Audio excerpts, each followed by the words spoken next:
Okay, Entrepreneurs Experience, episode 4. Marcus and Luke, thanks for being here. Just a quick overview about you guys very quickly. You joined forces in 2008, is that right? Nine? And when you were 17, you started Tavistock Tutors, which is obviously a tutoring company online. You got up to 1,000 tutors, is that correct? I think we had more at the time we sold it.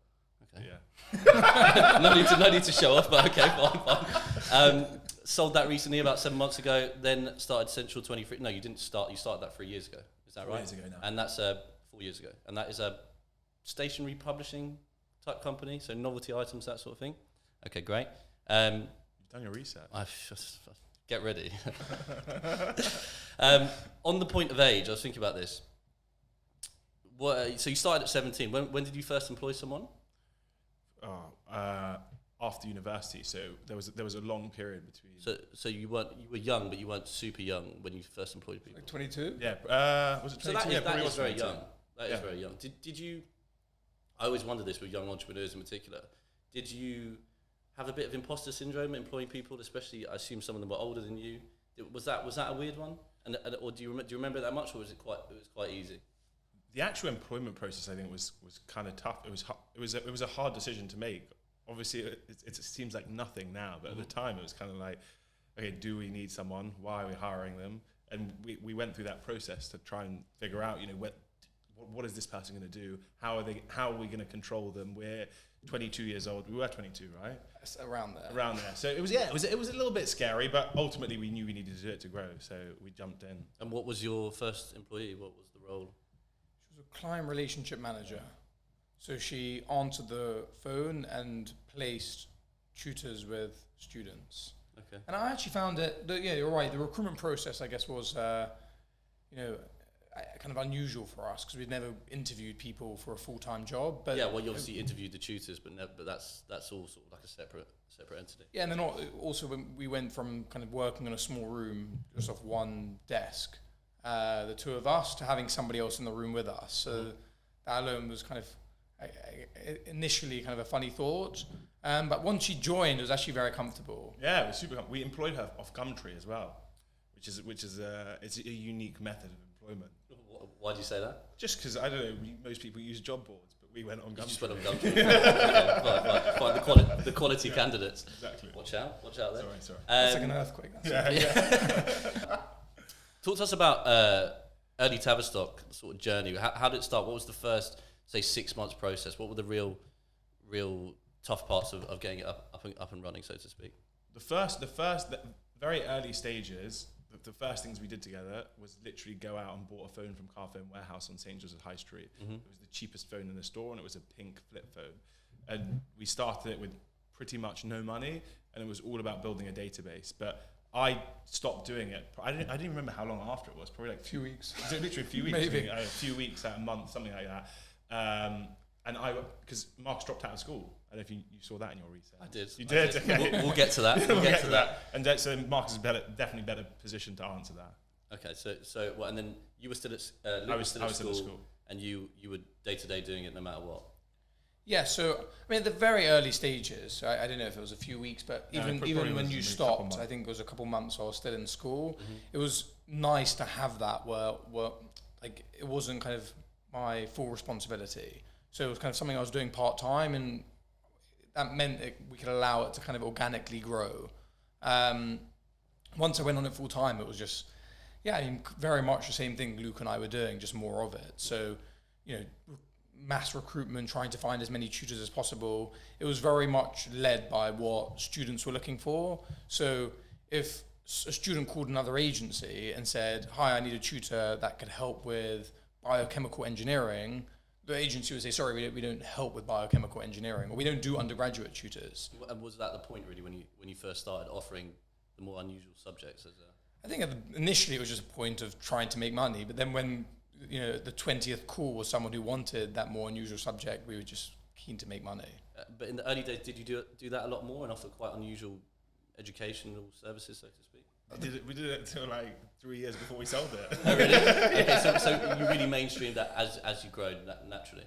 It stayed that way. We would just try and find. I mean, it got to a stage where if someone was going to call and ask for something ridiculous, although do have a great story of someone calling and asking for a Tetris coach. And as I read that you also got asked for a FIFA coach. we didn't actually get asked. As a joke, we put up FIFA coaching on our website. And we had Okay. about 3 requests, and we did send a friend around to go and teach Oh, FIFA really? at someone's house, Okay, which is fine. kind of crazy. What we found out quite early on was, so after we started to make a little bit of money, we then invested in the website. And to compete for kind of mainstream subjects, so take mathematics at GCSE level, it was very hard to have kind of a top ranked position on Google. But then when someone called up and said, hey, I'm looking for a real estate tutor, we were like, okay, fantastic. Went out, sourced a real estate tutor. And once we had that tutor, we then put them on our website and created a real estate kind of, subject page on our website. And then all these requests started coming in for real estate. We're like, it can't be that busy of a subject, that we're getting more requests for real estate than we are for physics A level. But it was just because on Google, we were the top ranked website for real estate tutors because nobody else was doing it. So this was SEO is very easy when you're competing against no one. okay, I get that. So then from there, we then thought, how can we like expand out of these like kind of more unusual niche subjects? Yeah. So we just started creating loads of pages. We'd go onto, kind of university websites and had a look at what masters they have and then create subjects, pages specifically around those subjects. Okay, and then the requests started to you come were in. actually hunting students for really unusual subjects, as in university students to teach.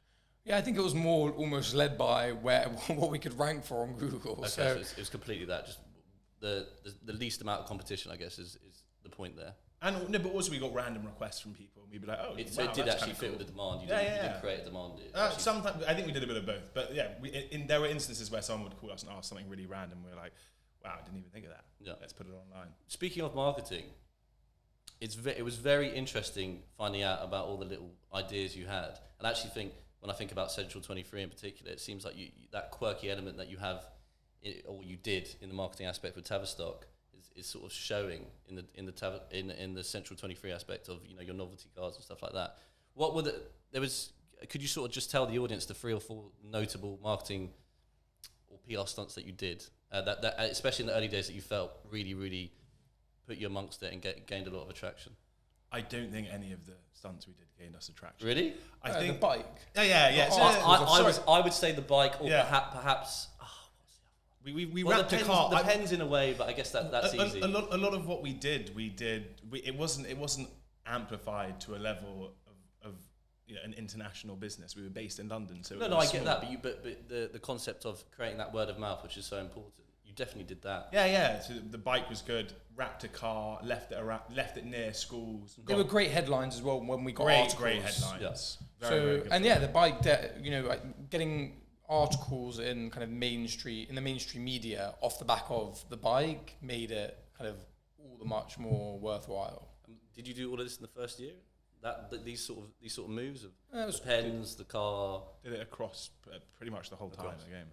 Yeah. because first, say 6 months again, was it purely word of mouth, just referral, and then once you go, oh, this is a bit of a business here, that's when you start to market. Was that the general idea? It was literally zero thought put into it. It was Really? just Okay. it was just very. So I'm overestimating you. Basically.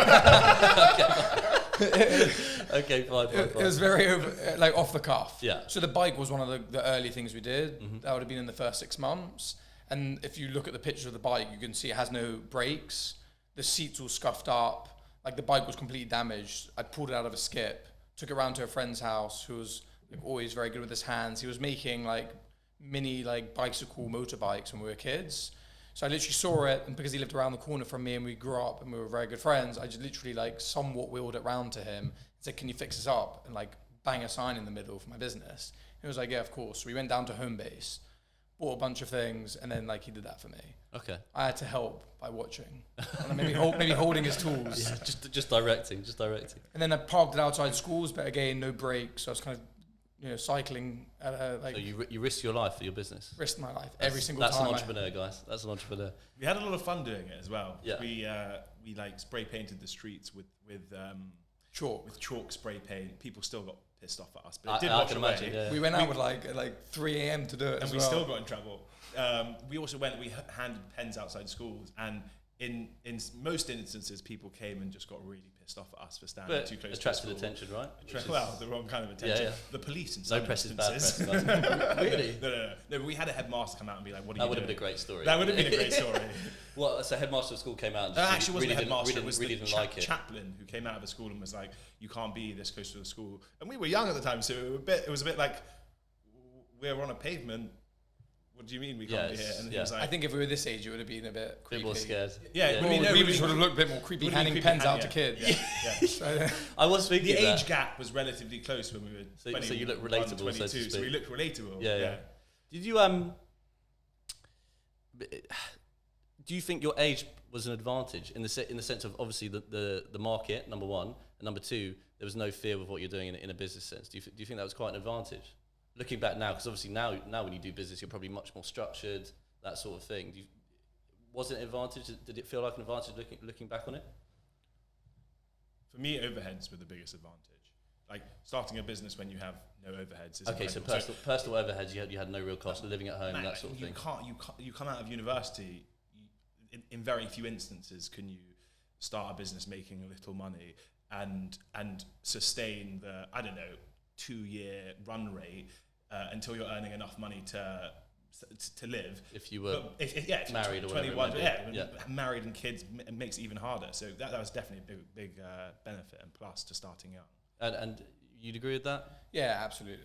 Okay, but I also think the no fear aspect, like you said, like when you just did all these stunts, there was absolutely nothing. I kind of Still, feel the same. we still yeah. have no. We I still was have, going to say I kind of feel the same way. Yeah, now. you do that all over again, or yeah, I think we'll just do it on a bigger scale now. Okay. Yeah, we ran this market stall selling chicken Milanese, so basically chicken schnitzel. yeah.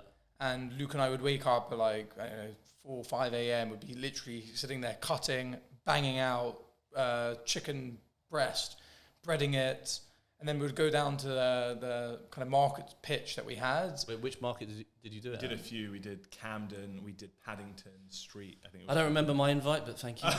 Sorry about that. Yeah, I did invite you out. I'm sure. Yeah, I'm not sure you did, but anyway, it's fine. We when we arrived, I remember one time there was someone selling like pulled chicken. Luke and I were there for like an hour and a half trying to like pitch our tent.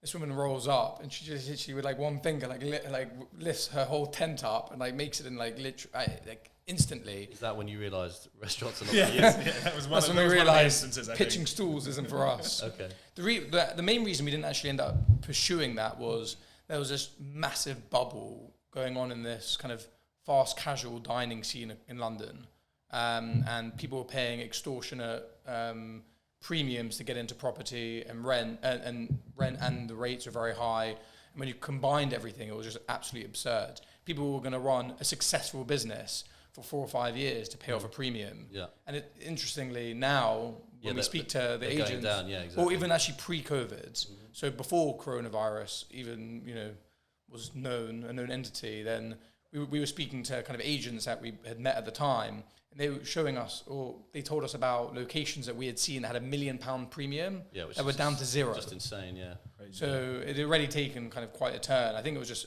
a little bit more of a. It's more equitable now, but And other businesses you tried before you got to Central, which is noticeable, quite funny at least. which was quite funny. Yeah. Well, I mean, tell me all of them. I'm genuinely interested. Like, how many trial and error sort of businesses did you do before you got to Central, and what were they? We looked into fragrance at a point. That a lot of the stuff was very exploratory. We didn't really go into too much detail. We were just kind of like analysing options in the market, doing a bit of research, seeing what felt right. And I forget myself sometimes. Yeah, How many you do? We It's true though. You do that all the time, right? Like especially when you're younger, you just try a million ideas, or you do like it's almost like a 6-week business, and then you're like, okay, let's move on to the next one. 100%. And I think that's great. Actually, I think that the thing that links back to what you were talking about before in terms of our quirky edge was the fact that we always gravitated towards things that we enjoyed, because we always had fun at work. Even running a tutoring agency, which is probably a business you wouldn't really expect to have fun in, we made the most out of what we were doing and had a great time, enjoyed it, messed around. Yeah. And it was fun. And I think we kind of felt like there's a limit to what you could do in a tutoring industry. And like why novelty items and greeting cards and stuff like that? Why does that really fit? I'm really. There was no link. There's no link because I'm really curious to understand the conclusion of why you've, because it's such obviously so different in so many ways to a tutoring company, number one, why that market? You obviously like it creatively wise, but why greeting cards? Why novelty items? The only link is scalability. So we were exploring all those. Sorry, what you were saying exactly. before. So that's the only link. We were just exploring all those different ideas. Stumbled across a product in Paris that we actually got called out on LinkedIn the other day, saying, you basically copied them, but whatever. Recently? Yeah, recently. Should we name them? Should we? You should do it if you want. In all honesty, no. They actually said this sounds like IP whatever. I just said IP. I said fraud or whatever it may be.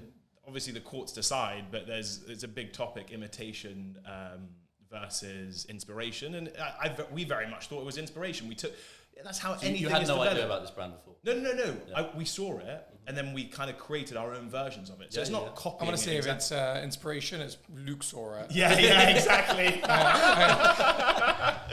But so we made our own versions of this product that was an art piece that was selling for €15. Yeah. The components were really cheap, so we made our own version. The components were literally like 20p. And then we thought, okay, we can retail them. They're fun. It was a plastic bag with a pill inside that said things along the top, like speak French instantly. Mm-hmm. And that was the novelty item. Got them made, started selling them to shops, but no shops were buying them. And we probably ran around London speaking to not store owners, but buyers at different stores for about a year and a half, 2 years, trying. Before you sold anything? Before we sold anything. But we never ended up, initially we never ended up selling any of those products at all. We tentatively had an order from Urban Outfitters. Yeah, they placed an order. We were so happy, and then we found out. I think we went out and celebrated. We did. We had a great time. We had a good night. And then the next morning was really rough. Because they didn't. Because you were hungover, or because the order got cancelled? No, it wasn't. They didn't actually. They said we were going to place an order, but they didn't send us an official. Yeah, it wasn't. We didn't know we were receiving an official PO. Yes. This was the first time we ever did anything in wholesale or retail. Yes, you didn't know. So we were like an email saying we're placing an order for 2,500 units. Like, we're rich. Yeah, that's an order, isn't it? Yeah, 100%. So actually, it was quite a bit later that they kind of. It was probably a few months after that they actually cancelled the order. Yeah. And that was Urban Outfitters. I think there was also, during that period of time, from when we started to then, there was a bit of a change in kind of popular culture and sentiment. All of the stuff was quite rude. Mm-hmm.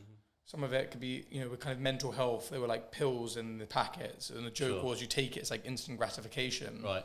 So just for like the trend and the way things were going, they were no longer kind of seen as appealing. Yeah. Commercially suitable. It's hard also selling pharmaceuticals. Obviously they're empty, but pills didn't suit the So you won't be selling fake pills anytime soon? We haven't. Never say never. Yeah, never say never. Another side hustle. What's the big vision for Central 23 in general? Like, where do you want to get to, and what's the plan, I guess? It's a hard question. It's just because there are so many different components. It's not meant to be easy. You're right. There you go. That's a good interview. I was about to say that myself, but then I thought I'll just let you go. But go on, there are many different components, and I'm sure we can both jump in. But one of the main things is creating a product that customers love, and we have focused our business around fun. So when we make a greeting card, we're not only making a greeting card, we're designing a product that someone is going to love and enjoy. And how we differentiate our products, greeting card specifically, is we include a sticker pack inside the greeting card so that a user or a customer can design their card. Right. And we include a guide as to how to write the best greeting card that's really funny. And we create an experience for them. Our confirmation emails when a customer receives them are really funny. And we've seen responses from customers like, I can't get this anywhere else. So you're purely going for like entertainment. It's entertainment and experiential for our customers. Obviously the product is fantastic, but the experience, the product is part of the greater experience that we're trying to deliver to customers. Okay. And that's kind of where we're at now. Okay. And would you add anything to that? Yeah, I think we've learned a lot over the past few years, and we've done everything from kind of supplying multinational retailers to kind of selling directly to customers online. So we've had kind of a real range of experiences, and I think from that we want to kind of take lessons learned and see how we can, again, kind of scale the business, scale out that kind of entertainment and fun factor. Okay. Because, stationery as a whole is such an unusual thing to get into. Do you That was very much driven actually by Urban Outfitters. Okay. So when they didn't place the order, just because you got that first order, it's a spark to keep moving forward. Well, the fake order. Exactly. So when they didn't place that order, we were gutted. And at that point, we had spent so much time speaking to lots of different retailers, and Urban Outfitters was the only one that came close to placing an order.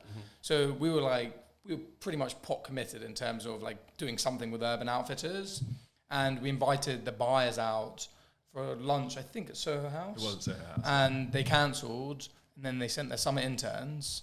Their summer interns were kind of happy to talk to us about what they're working on. Just get a free drink. No, we were showing them our product. They were like, "Oh, lovely, lovely," and then that was it. Almost just writing down notes for ideas, right? Well, one of them ended up telling us that because they were working in the kind of home and gifts area, so we were trying to find out kind of maybe what else we could really do with them. And then she kind of spilled the beans on how many units they were selling across their best kind of greeting cards, and I think that was a surprise to her before she started working there, and then also to us to know how many greeting cards that they stocked and sold. So once we heard that, we were like, okay, great, we can use our kind of design competence that went on all this other product and just put it on greeting cards. And it was specifically celebrity greeting cards that sold really well. So we went away and designed probably about 8 variations of celebrity pop culture greeting cards, came back, and they were like... And this was really your first product? So we had about 8. We went to them and they were like, sorry, we're not actually allowed to buy that anymore. Okay. We're like, oh, well, that was a bit of a waste of time. And just on that point about all the products you have out there, we did end up selling them cards. Oh, you did? Yeah, Okay. so we went back, designed some non-celebrity cards, and then came back to them with the non-celebrity ones. They're like, oh no, we can actually buy this celebrity stuff again. So we were like, cool. And then we sold off one card, 2,000, it was like 1,200 units. Marcus and I sat in our office, we ordered the cards to our office, and we folded them, put an envelope inside, and sealed them in a poly bag. Took a very long time. 2,000 of them. We again had no idea. We didn't realize whether or not we would have to literally go around to the individual 50-odd Urban Outfitter stores and deliver each box for the store. I had no idea that they had. Marcus was like, I don't care, I'm driving it. Yeah. I'm going to drive it. I want to see what it's like. I didn't know that they had one distribution center that would say. I mean, now it just seems absolutely ridiculous. And yeah, as Luke said, we're packing everything, so we didn't get the factory to send the goods finished. We received every single component, and we're folding the cards, putting them in each bag, adding the labels on. It's like nuts. And we sent that to like our office in Marylebone. Okay. We had no room in the office for all the stuff. As we progressed as well, we started sending more and more. We started selling online, and we had stock at our office. So we started sending more and more stock to our office. And so you just had a room being cheap, we usually find deals on offices. So we've always found deals on offices. And it's usually a deal on the 4th or 5th floor without a lift, and carrying heavy boxes up those floors meant I didn't need to go to the gym ever. Okay. Turns out it worked out quite well. Yeah. I prefer the word resourceful. Resourceful. Why did you sell? We had an amazing business in Central 23, and we very much wanted to devote our time to it. That was growing at like 400% pre-COVID. Really? Yeah, and actually, we were always planning on growing the business and hiring people. We've now obviously decided to hire people during lockdown, which a lot of other businesses, well, a few were, but many weren't. We didn't furlough anyone, and I think we did that because that was always the plan. We want to grow this business. We've seen the opportunity at the small scale at which we were running it, and now we want to continue that momentum and take it to another level that we kind of probably have. Well, we definitely wouldn't have experienced before. And I'm assuming maybe educational companies in general are not what you want to do forever, whereas this that's definitely part of it. Potentially this could be. I don't know. Part of it for me. Yeah, I think it's hard to run something passively. So that's what 100%. Happened in the kind of the year running up to selling Tavistock Tutors. We had a fantastic business with a great team, with a really good kind of track record over a long period of time. So for the company that bought us, they could see that kind of steady, like natural, organic growth. But they were another operator, so they had 3 other businesses basically in the same space, and they were 3 business partners, or maybe even 4, I think. Yeah, it was 4. And they were giving it their absolute full attention, so they would be able to run it better than we were.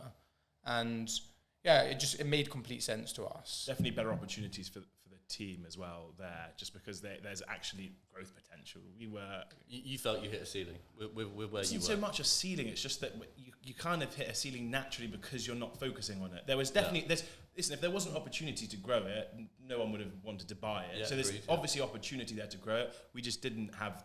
We weren't dedicating the time. Yeah, to grow it was you've done opportunity 10 cost. years, that sort of thing. It was more. There's opportunity in Central 23, and there's opportunity in Tavistock Tutors, and the opportunity in Central 23 far outweighs the opportunity. I think we also enjoyed it more. Tutors. Yeah, we 100%. Yeah, listen, as you said, we're able to kind of try anything, and that's a lot of that freedom you've had and still have as a result is great, isn't it? 100%. And we've Central 23 as it's grown has been a kind of testing ground for. Loads of different things, loads of different product types, what we want to be as a brand, how fun we want it to be, how rude we want it to be, all of those things. And it's a learning experience, analysing what customers' desires are through instant feedback on social media and email, all of that sort of stuff, which is really, really fun. Okay. We also have a much bigger impact at Central 23. With Tavistock Tutors, as we said, we had more than 1,000 tutors. More than 1,000 plus. Yeah, 1,000 plus. But there's a limit to how many people we could tutor in Central London. Sure. With Central 23, we're selling 1,000 products a day online. It's crazy. That's an amazing. So you're touching 1,000 different people. And with one small tweak to the product, you make 1,000 people's days. Yeah. And we see that live feedback on Instagram. The feedback must be great to see. It must be so satisfying. It's so rewarding, really. and it rewards the whole team because everyone knows they're doing the right thing. We're moving in the right direction, and we're constantly improving that process. It's amazing how customers, when you touch a customer, how kind of engaged they'll be. Yep. Sending emails, we've received letters to our office. We're just almost thanking you for. We received brownies. Yeah, really. Yeah, it's honestly unbelievable. Like the Instagram messages we get, the reviews. So you're finding, as you do more, you're getting more of a passion for it. It's not subsiding the passion at all. It's growing all the time. 100% on a personal level. Yeah, on a personal level for sure. And also that pre-COVID, we had people show up at our office. Yeah, really? We used to do crazy. Pre-COVID, we used to do crazy stuff with customers because we set our office address. We set our office address as a shop on Google. I was thinking of changing it to Luke's home address. Good idea. Did you do it for like a day? See what happened? I'm glad. Luke's in control of that account. Unfortunately, he could only do it. That would have been a good prank. The whole selling a company process, I think people would be really interested to hear more about that. Could you maybe start just with what was the approach as far as when they came to you, what happened, and then how long was the process, and maybe a bit about, did you actually think it wasn't going to happen at one point, that sort of thing? Yeah, a few years before we sold the business, we had interest from one specific company, and we weren't ready to sell. Not being the one that not the one that bought us. And we were considering selling it at the time, but we weren't quite ready. I think it was also very much in the early stages of Central 23. So Tavistock Tutors was the main thing we were doing, and it just didn't feel right at the time. It was actually a very good offer. So should have taken it? No. Shouldn't. Well, we got a great offer when we sold the business, but if you think at the stage of the business it was at the time, it was a very good offer for the stage of the business it was at. And then when we had that interest, Luke and I thought the natural thing to do would be to speak to competitors to find out if somebody else would make a higher offer. Did you, by the way, just sorry to interject there, but did you even think about selling it before that happened? Were you at a stage in your mind where you thought, we do really want to come to an end here and we want to sell, or that was the first time you'd even contemplated it? I think that was around when it became maybe a serious thought. Yeah, it was never like, oh, we're done here, let's sell it. It was more like, this could be interesting, let's explore it. Sure. Like that. Yeah, so then we spoke to a load of competitors, and a few of them we stayed in touch with, kind of the past couple of years. And it was one of the ones that we stayed in touch with. We actually worked with them as well, so we shared tutors and clients. Okay, fine. A little bit of stuff together. So yeah, I think having had that initial offer and them having seen that interest and then staying in touch with us kind of over a few years kind of allowed them to, I guess, kind of helped kind of grow them, kind of foster that interest. Yeah, also legitimized our buying. relationship. They were very confident in us as people, I think. And how long was that process from the moment they actually came to you to long time to selling, really? Yeah, so I mean, we were speaking to them casually about it for a couple of years, even. No? Yeah, and then it became serious towards the end of last year. Was it November? Around then, no. Yeah, probably would have been around November. And then before You're the, really struggling. I actually there. can't even remember. No, I did. Wait, no, I think it was a bit longer than that, wasn't it? maybe we signed an NDA with them in November. Yeah. And then so at some point we kind of tentatively agreed a price with them, signed an NDA where, because we had other interests, because once we knew they were interested and it was getting serious, we wanted to see our options. Yeah. Because if somebody was going to come along and say, we're going to offer 2 times what they're offering, then, it's important for us to kind of know what the market dictates the price, really. So you only really know that by putting it out to the market. Actually, someone offered us slightly more as well when we were going through this process, but it was a real weird person.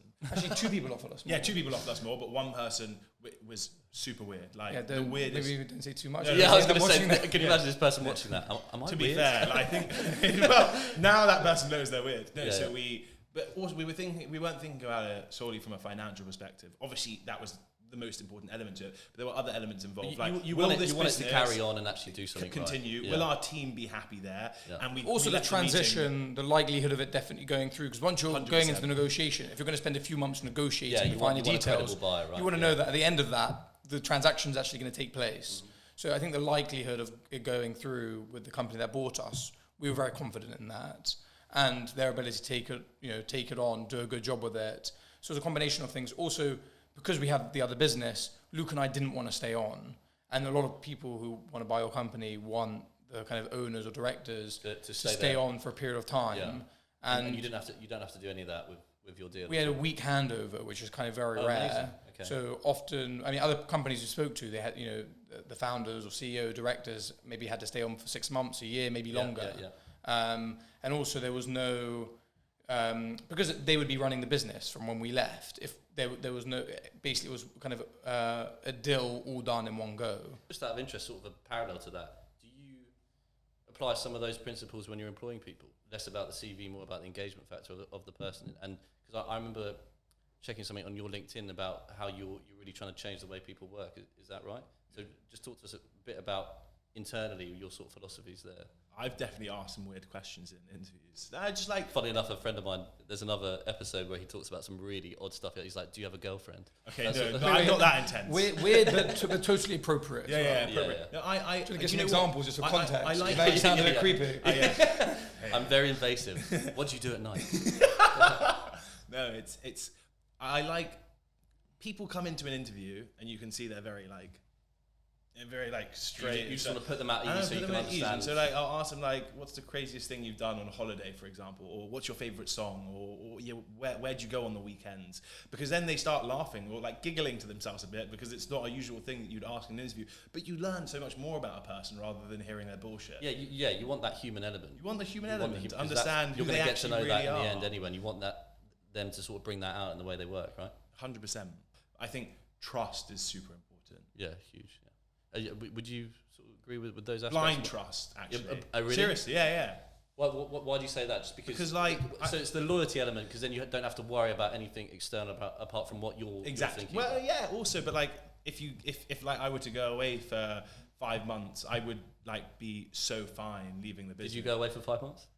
I'm going to tell everyone. Bet you love that. Bet you love He that. hates it. He hates it. No, I'm joking. But you know what I mean? It's that idea of you're so confident in the person that you don't need to check over them. He doesn't realise if he goes away for 5 months, he's coming back to no business. Yeah. No, It's like, basically, Marcus, you what can are all never these do that. expenses? Yeah.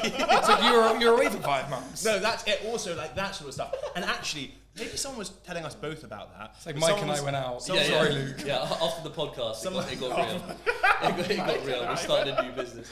Someone Sorry, definitely Carl. mentioned To Vegas. to maybe both of us that that they were worried maybe about their business partner spending or something like that, and those sorts of things, and that sort of stuff would never even cross my mind. And I think it's the same way. Yeah, so now. I mean, Noticed off the it. cuff, I just had an immense amount of trust with Luke. So all the big and important things, like Luke said, money coming in and out of the bank account, I feel like I could transfer Luke all the money I have in the world, and I'd come back to him a year later and he would tell me to the penny how much interest it's made sitting in his account. No, but I am with you on that. So, but I do get that. I think something that took me maybe a bit longer was trust in the work getting done. Because when you're doing something yourself, you're doing it the way you want to do it. But it's not just with Luke, it's with anyone, is that you're just relaxed that someone's going to do something differently to you and it's still going to be done really, really well. So That took time for me. Did you think failure and trial and error was a big thing for you guys? Right now, it's probably the biggest thing. It's In Central in particular, because you're trying so many products. Test everything. We've tried to set up a test in every role that we do, and then within the role, smaller tests. We were just talking about Amazon today. We're testing so much on that platform. On social media, we're testing loads of things to see what gets the best response. It's about understanding the customer and then changing course based on the feedback that we receive. Because it's also the element of ever improving. And I feel like we could very easily say, all right, that's good enough, that's done. But ultimately, we want to be like, that's version 1 or that's version 2. Let's get to version 100, because version 100 is going to be better than version 1 or 2, especially after all this amazing feedback that we're getting from customers. And I really think that's how we're going to be able to continuously improve and achieve greater success. So often the source idea is not what ends up being the product. Well, I mean, often the source idea probably would become a product, but then we would take feedback from an initial release to try and improve that product. And also, when I say product, I mean everything. So talking about tweaking emails to see which one the customer best responds to. It's all about understanding what creates more fun for the customer. Because whatever creates the most fun for the customer is what's going to do best for us as a business. Yeah, your attention to detail in general, from what I can understand, is amazing. It makes a big difference, and you can see it in your products now. When Luke mentioned kind of like changing course, just to kind of give you a short snapshot. So we started with greeting cards, and Urban Outfitters was our first customer. And then from there we went into kind of notebooks, other kind of complementary products that they were buying within their homewares team. But then from there went even further, and they wanted mugs, water bottles, they wanted bedding. So we were kind of going into all these like products that we basically were driven by Urban Outfitters. And the change of course came when we said to each other, we're pretty much doing everything for one retailer.